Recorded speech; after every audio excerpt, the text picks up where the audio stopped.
Morning, folks. Sunday, and it's 10 after 8 in the morning. I'm not going to start this chainsaw this early. I have some decency towards my neighbors not to start the saw this early. But Gina's at the splitter, so we're going to go help her for an hour.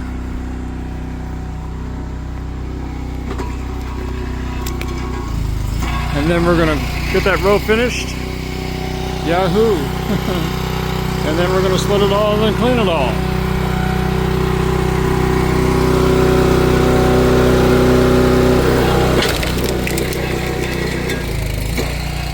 Yeah.